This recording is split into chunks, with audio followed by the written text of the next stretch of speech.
इस वीडियो के अंदर बात करने वाले हैं कल 4 दिसंबर को जो लॉन्च होने वाला है एसबीआई के क्वांट म्यूचुअल फंड का एनएफओ, जो कि 18 दिसंबर तक चलेगा एनएफओ पीरियड। और उसके बाद फिर कुछ दिन बाद एक्टिव हो जाएगी म्यूचुअल फंड नॉर्मल लोगों के बाइंग सेलिंग के लिए। अभी आप एनएफओ में इन्वेस्ट कर सकते हैं।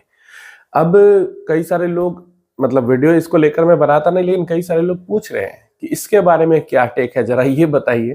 तो देखिए, अगर सीधा सीधा जिन लोगों को सिर्फ सुनना है कि इन्वेस्ट करना है नहीं करना है, इन माय ओपिनियन इसके अंदर इन्वेस्ट नहीं करना है अभी के लिए। लेकिन अगर आप रीजन जानना चाहते हो, पूरा समझना चाहते हो इस फंड को, तो आप वीडियो पूरा देखो, अच्छे से समझ में आएगा।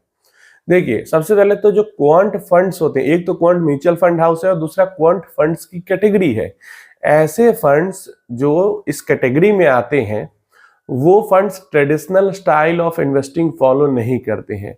उनका जो इन्वेस्टमेंट का तरीका होता है वो पूरी तरीके से मैथमेटिकल फॉर्मूलाज पे बेस्ड होता है। मतलब एक तरीके से एआई काइंड ऑफ थिंग्स, मतलब सब कुछ फॉर्मूला कंप्यूटर में फिट किया, उसके अकॉर्डिंग जो स्टॉक्स आया उसके अंदर इन्वेस्ट किया और एग्जिट के लिए आया तो एग्जिट किया, बस। अब ये जो मैथमेटिकल फॉर्मूलाज है, जो स्ट्रेटजीज है, वो अलग अलग म्यूचुअल फंड हाउस की अलग अलग हो सकती है। लेकिन जो भी mutual fund house quant category में अपने म्यूचुअल फंड लॉन्च करती है, उस कैटेगरी के फंड स्कीम की, जैसे बहुत सारे अलग अलग म्यूचुअल फंड हाउसेस की भी क्वांट स्कीम्स है, तो ये कैटेगरी हो गई क्वांट फंड्स की। तो ये क्वांट फंड्स के अंदर में वो सारे स्कीम्स हैं जो सिर्फ और सिर्फ ज्यादातर उनके जो इन्वेस्टिंग डिसीजंस होते हैं उनके अंदर ह्यूमन का इंटरवेंशन न के बराबर होता है। क्लियर है? वहां पे सब कुछ प्रोग्रामिंग बेस्ड होता है, एल्गोरिदम बेस्ड होता है। तो अब जब हम बात करते हैं एसबीआई के क्वांट म्यूचुअल फंड की, तो ये मल्टी फैक्टर बेस्ड अपना एक तरीके से इन्वेस्टिंग अप्रोच को फॉलो करेंगे। इनका कहना है, एसबीआई क्वांट स्कीम का कहना है कि जैसे जो फैक्टर बेस्ड इन्वेस्टिंग होती है, जैसे मोमेंटम फैक्टर बेस्ड इन्वेस्टिंग होती है, अल्फा फैक्टर बेस्ड इन्वेस्टिंग होती है, वैल्यू फैक्टर बेस्ड इन्वेस्टिंग होती है, क्वालिटी फैक्टर बेस्ड इन्वेस्टिंग होती है, लो वॉलेटिलिटी फैक्टर बेस्ड इन्वेस्टिंग होती है। तो आपको स्ट्रेटेजी इंडाइसेस में, या फिर अभी तो इन सब के एनएफओस भी आ रहे हैं, तो आपको पता होगा कि ये सब इन्वेस्टिंग के स्टाइल्स हैं। अब क्वांट म्यूचुअल फंड क्या कहती है कि अगर हम एक ही स्टाइल को फॉलो करते हैं तो वो जो फंड है वो काफी ज्यादा वॉलेटाइल हो सकता है और उसका जो रिस्क एडजस्टेड जो रिटर्न है वो खराब हो सकता है और रिटर्न्स उतने अच्छे नहीं बन सकते हैं। लेकिन हम यहाँ पे क्वांट एसबीआई का जो क्वांट म्यूचुअल फंड है, उस स्कीम के अंदर में इन सारे फैक्टर्स को मिला के इन्वेस्ट करेंगे।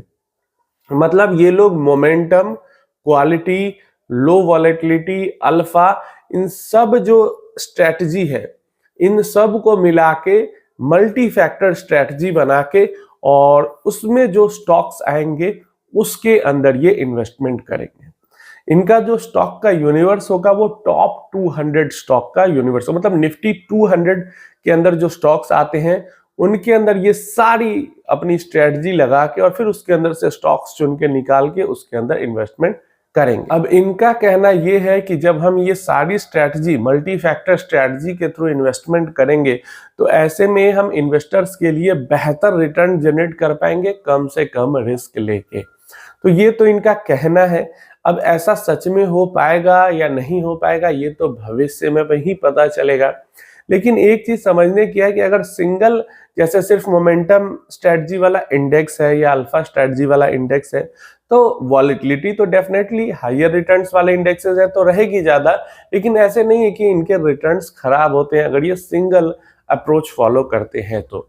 और वो मल्टी, अब दिक्कत क्या है, जैसे एसबीआई का जो क्वांट फंड है, इनकी जो स्ट्रेटजी है, अब इसको हम तो बैक टेस्ट नहीं कर सकते कि अगर इस स्ट्रेटजी के अकॉर्डिंग 2005 से या 2000 से या 1995 से इन्वेस्ट किया होता तो कितना रिटर्न हमें मिल पाता ना। इसका कुछ डेटा यहाँ पे इन्होंने दिखाया हुआ है। तो ऐसे में अभी जब एनएफओ लॉन्च होगा उसके बाद ये अपनी स्ट्रेटजी लगा के इन्वेस्टमेंट करेंगे तो ही हमें पता चल पाएगा कि इनकी स्ट्रेटजी कितनी सक्सेसफुल होती है और वो अगले 1 साल में, 2 साल, 3 साल तक कंसिस्टेंटली क्या ये कर पाते हैं तब समझ में आएगा। 1 साल 2 साल में समझ में नहीं आएगा, 3+ ईयर्स में कंसिस्टेंटली ये क्या कर पाते हैं, फिर हमें समझ में आएगा कि हाँ इनकी स्ट्रेटजी कितनी सक्सेसफुल होती है, या नहीं होती। खासकर क्वांट स्ट्रेटजीज जो एल्गोरिदम बेस्ड होती है, इसमें तो स्ट्रेटजी का सक्सेसफुल होना काफी ज्यादा इंपॉर्टेंट है। और इस टाइप की जो इन्वेस्टिंग स्ट्रेटजी होती है, इसमें स्टॉक्स भी काफी फ्रिक्वेंटली चेंज होते हैं। तो स्ट्रेटजी अगर काम नहीं करेगी तो ये पूरा गुरगोबर भी कर सकती है, और स्ट्रेटजी काम करी तो काफी अच्छा रिटर्न भी बना के हो सकता है ये दे। लेकिन एसबीआई एज ए जो म्यूचुअल फंड हाउस है, ये बहुत ज्यादा हायर रिटर्न्स हायर रिस्क की तरफ जाते नहीं है।